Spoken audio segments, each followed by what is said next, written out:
anybody. We've been in Syria for many years. You know, Syria was supposed to be a short-term hit, just a very short-term hit, and we were supposed to be in and out. That was many, many years ago, and we only have 50 people in that area. That's a small sector, and I don't want those 50 people hurt or killed or anything. I don't want anything bad to happen to our people, and I told that to President Erdogan. I said, don't hurt any of our people get hurt, big trouble. Now, a couple of things. I think there's a lot of pressure on Turkey. They've been fighting with the PKK for many years. They're natural enemies. Have you read today a couple of reports saying that when President Obama started this whole thing, as you know, it was started by President Obama, he created a natural war with Turkey and their longtime enemy, PKK, and they're still there, and they're still hating each other beyond anybody's belief.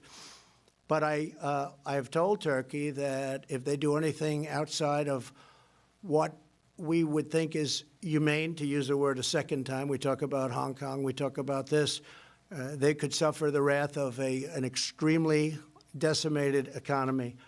And I've done it once. I did it with Pastor Brunson. You remember the Pastor Brunson?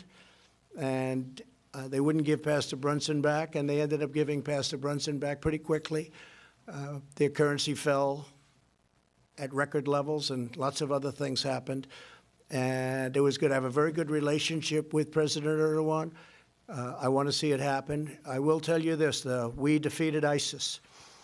And when we were at 96 and 95 and 97%, I sort of said, let the other countries in the area finish it off. And I was met with a lot of anger from some people in our country. I said, all right, I'll finish it off. And I got together with our generals. I flew to Iraq. I got together, and we did it very quickly, far quicker than any general from here told us we could do it. We had some great people over there. They did it quickly, and very small area. But we only had 50 soldiers there. I don't want them to be in a bad or compromising position. And I will tell you this. Everybody respects our country again. If we want to go in, if we have to go back for any reason, because bad things happen, but we're 7,000 miles away. These ISIS people, whatever you want to call them, these people are right there. They're right there. They're touching many of these countries that I just named. Iran, as an example, hates ISIS, and ISIS hates Iran. Iraq, you know all about that. Turkey, Syria, let them take care of it. Let them take care of it. We want to bring our troops back home. It's been many, many years. It's been decades in many cases.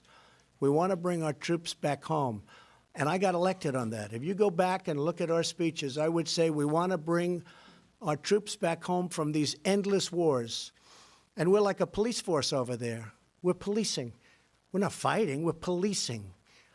We're not a police force. We're the greatest military force ever assembled because of what I've done over the last 3 years with $2.5 trillion, Mr. Ambassador, we've spent on our military. $2.5 trillion.